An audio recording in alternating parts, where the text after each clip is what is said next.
नमस्कार and welcome you to world affairs. मैं हूं प्रशांत धवन। नाउ आज के समय वर्ल्ड मीडिया बात कर रहा है एशिया की सबसे पावरफुल कंट्रीज के बारे में, क्योंकि लोई इंस्टीट्यूट की रैंकिंग सामने आ चुकी है। बहुत लंबे समय के विश्लेषण के बाद, रिसर्च के बाद इन्होंने यहाँ पर पब्लिश करी है रैंकिंग। और यहाँ पर आप देख पाओगे, चाहे इंडियन मीडिया हो, ऑस्ट्रेलियन मीडिया हो, इवन अमेरिकन मीडिया इसको एक्सटेंसिवली कवर कर रहा है, क्योंकि रैंकिंग बहुत ही इंटरेस्टिंग है। रैंकिंग में यह बताया गया है कि ओवरऑल चाइना की पावर कम हुई है और इंडिया एक्चुअली आज के समय एशिया में ज़्यादा पावरफुल है compare to Russia. Now discuss करते हैं इस इंडेक्स को, मगर आगे बढ़ने से पहले आपसे एक क्वेश्चन पूछूंगा। ज्योग्राफी रिलेटेड क्वेश्चन है। क्वेश्चन यहाँ पर यह है कि इनमें से कौन सा डेजर्ट, कौन सा रेगिस्तान आपको एशिया में नहीं मिलने वाला। ये है यहाँ पे आपकी ऑप्शन। कमेंट सेक्शन में करिए उत्तर। सही आंसर मैं आपको दूंगा वीडियो के एंड में। नाउ यहाँ पर आप ये पूछेंगे कि लोई इंस्टीट्यूट इतना ज्यादा फेमस क्यों है, इतना ज्यादा इसकी रेपुटेशन इतनी स्ट्रॉन्ग क्यों है कि दुनिया भर में कई आर्टिकल्स पब्लिश हो रहे हैं सिर्फ इनकी इंडेक्स की वजह से। देखिए, मैं ये आपको बता दूं, लोई एक ऑस्ट्रेलिया बेस्ड थिंक टैंक है और हर साल ये लोग पब्लिश करते हैं एशिया पावर इंडेक्स। बहुत ज़्यादा डीप रिसर्च के बाद ये इंडेक्स पब्लिश होता है और ये लोग वेरियस और टॉपिक्स पर भी रिपोर्ट पब्लिश करते हैं। काफ़ी बार IMF, वर्ल्ड बैंक, वेरियस संगठन इनके डेटा का इस्तेमाल करते हैं खुद की रिपोर्ट तैयार करने के लिए। सो यहाँ पर आप देख पाओगे, ये है लोई इंस्टीट्यूट का एशिया पावर इंडेक्स। अब यहाँ पर आप कहेंगे ये गोल गोल से क्या बने, ये मतलब इसका मतलब क्या। देखिए, ये आपके सामने एशिया का मैप है। ये ऑफ कोर्स हो गया यूनाइटेड स्टेट्स ऑफ अमेरिका, जिसकी यहाँ पर रैंक 1 है। याद रखिएगा, हम यहाँ पर दुनिया में पावर की बात नहीं कर रहे, हम यहाँ पर सिर्फ बात कर रहे हैं कि कल को एशिया में कॉन्फ्लिक्ट होती है तो उस केस में सबसे पावरफुल कंट्रीज कौन कौन सी होंगी। और टोटल यहाँ पे इन्होंने 26 कंट्रीज को किया है रैंक। इंटरेस्टिंग बात देखिए, रैंक 1 तो है USA की। और अगेन मैं यहाँ पर यही बता दूं कि ये इंडेक्स सिर्फ उस बात पर फोकस नहीं करता कि एक कंट्री के पास आर्मी कितनी है, कितनी स्ट्रेंथ है। ये लोग फोकस करते हैं दो मेजर पिलर्स पर, एक रिसोर्सेज पर, दूसरा इन्फ्लुएंस पर। रिसोर्सेज पर आप अगर देखो तो ये बात करते हैं इकोनॉमिक कैपेबिलिटी की, कि उस कंट्री की इकोनॉमी क्या इतनी स्ट्रांग है कि लंबे समय तक वॉरफेयर ये लोग झेल पाएं। फिर बात करते हैं मिलिट्री कैपेबिलिटी की, कि अभी के लिए क्या उसकी मिलिट्री इतनी स्ट्रांग है कि अचानक से हुई वॉर वो झेल पाएंगे। फिर ये लोग बात करते हैं रेजिलियंस की, कि डिफेंड कितना कर सकती है वो कंट्री। उसके बाद ये लोग बात करते हैं फ्यूचर रिसोर्सेज की। अब कई देश हैं जिनके पास रिसोर्सेज हैं मगर अभी तक उनको टैप किया नहीं है। फॉर एग्जांपल, इंडिया में आप मान लीजिए थोरियम, मैं कहूँगा एक ऐसा रिसोर्स है जिसको अभी हमने प्रॉपर्ली टैप किया नहीं है। ये आप कह सकते हैं एक फ्यूचर रिसोर्स है। फिर ये लोग बात करते हैं इन्फ्लुएंस की, वहां पे आते हैं economic relations. For example, China और रशिया के बीच में इकोनॉमिक रिलेशनशिप बहुत स्ट्रांग है। रिसेंटली आपको पता होगा कि पहली बार चाइना और रूस के बीच में एक हाईवे ब्रिज ओपन किया गया है और दोनों कंट्रीज के बीच में ट्रेड आप अगर देखो तो $100 बिलियन का है। फिर ये बात करते हैं डिफेंस नेटवर्क की। फॉर एग्जांपल, आप अगर देखो नेटो, ये एक डिफेंस नेटवर्क है। ऑकस को भी आप कह सकते हैं एक डिफेंस नेटवर्क के अंडर ही आता है। फिर ये बात करते हैं डिप्लोमेटिक इन्फ्लुएंस की। इंडिया का डिप्लोमेटिक इन्फ्लुएंस आप अगर देखो तो काफ़ी स्ट्रांग है जापान के साथ, आसियान देशों के साथ। फिर ये बात करते हैं कल्चरल इन्फ्लुएंस की। अब टर्की का पाकिस्तान पे क्या है बहुत बड़ा कल्चरल इन्फ्लुएंस। कल्चरली पाकिस्तानी बहुत ज़्यादा कनेक्टेड फील करते हैं टर्की से। रीज़न वही लोग जानते हैं, मगर ये एक एग्जाम्पल है कल्चरल इन्फ्लुएंस का। तो ये सारी बातें काउंट करके USA को रखा गया है नंबर 1 पर और USA का 100 में से स्कोर है 82.2।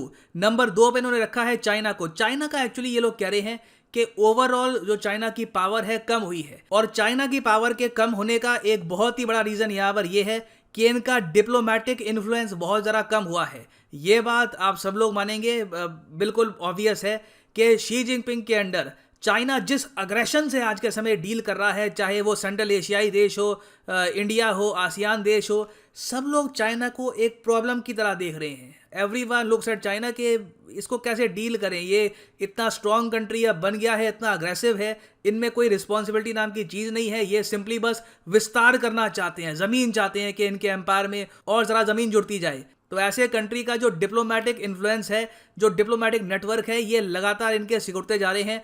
पाकिस्तान और रशिया के अलावा आप अगर देखो तो ये पूरा जो यहाँ पर एक कॉन्टिनेंट है, वहां पे चाइना आपको काफी अकेला भी दिखाई देगा। फिर नंबर 3 पे आपको मिलेगा जापान। फिर नंबर 4 पे है इंडिया। अब इंटरेस्टिंग बात देखिए कि इस रैंकिंग में रशिया से ऊपर रखा गया है भारत को। अब आप पूछेंगे इसका रीजन क्या है। रीजन देखिए 3-4 हैं। एक तो इंडिया के इकोनॉमिक रिलेशनशिप बाकी कंट्रीज के साथ काफी स्ट्रांग है compare to Russia. Russia almost आप कह सकते हैं एक लोन वुल्फ है। चाइना के अलावा बाकी कंट्रीज के साथ कुछ खास ट्रेड करता नहीं है रशिया, आप अगर देखें। वेराज इंडिया का काफी बड़ा ट्रेड है जापान के साथ, ऑस्ट्रेलिया के साथ, यूएसए के साथ, आसियान कंट्रीज के साथ, तो इसलिए इंडिया को काफी बड़ा एज मिलता है। बाकी ऑफ कोर्स मिलिटरीली आप अगर देखें तो रशिया को हमसे ऊपर रैंक किया गया है। अगर हम सिर्फ मिलिट्री कैपेबिलिटी की बात करें तो रशिया की रैंक होगी 3rd, हमारी रैंक होगी 4th। मगर इस साल आप अगर देखें तो इंडिया का ओवरऑल स्कोर गिरा है। हमारा स्कोर अब हो चुका है 37.7 आउट ऑफ 100। और इंटरेस्टिंगली इनफ इंडिया को इन्होंने कम नंबर इसलिए दिए हैं क्योंकि ये लोग कह रहे हैं कि इंडिया के इकोनॉमिक रिलेशनशिप रिसेंटली सफ़र किए हैं।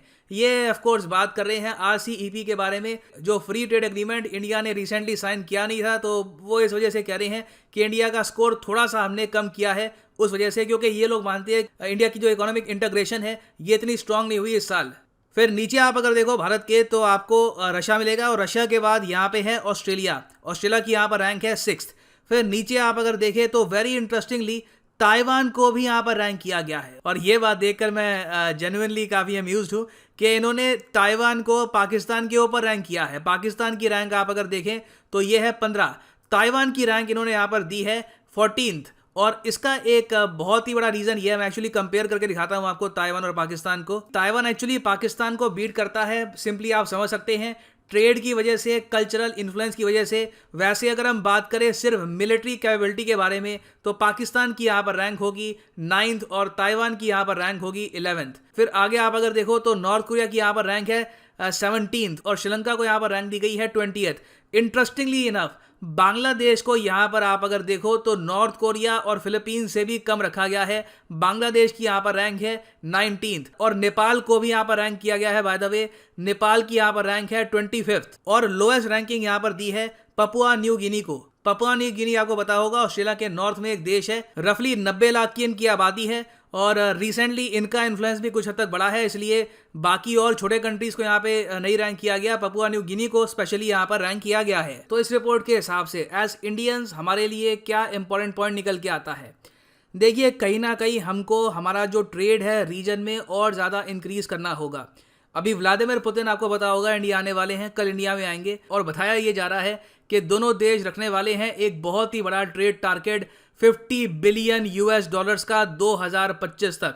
अभी के लिए आप अगर देखें तो रफली आप कह लीजिए मैक्सिमम $15 बिलियन के आसपास जाता है इंडिया रशिया का ट्रेड, कभी कभी कम होकर 11-12 के आसपास ही पहुंच जाता है। तो चैलेंज होगा हमारे लिए इसको 50 बिलियन तक लेके आना। मगर अगर हम इकोनॉमिक पार्टनरशिप यहाँ पर बिल्ड करते रहते हैं रशिया के साथ, आसियान कंट्रीज के साथ, जापान के साथ, इवन मैं कहूँगा ऑस्ट्रेलिया के साथ, तो इससे आप देखेंगे कि इंडिया की रैंक इन द फ्यूचर बढ़ेगी।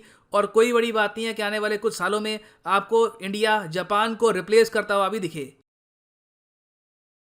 और फाइनली यहाँ पर मैं ये भी ऐड कर दूं कि आप किसी भी एग्जाम की तैयारी कर रहे हैं, सिंपली जाओ कमेंट सेक्शन में, यहाँ पे आपको मिलेगा ये link by any course using the code PD10 और यहाँ पे आप अगर क्लिक करोगे तो आपके सामने खुलेगा ये पेज।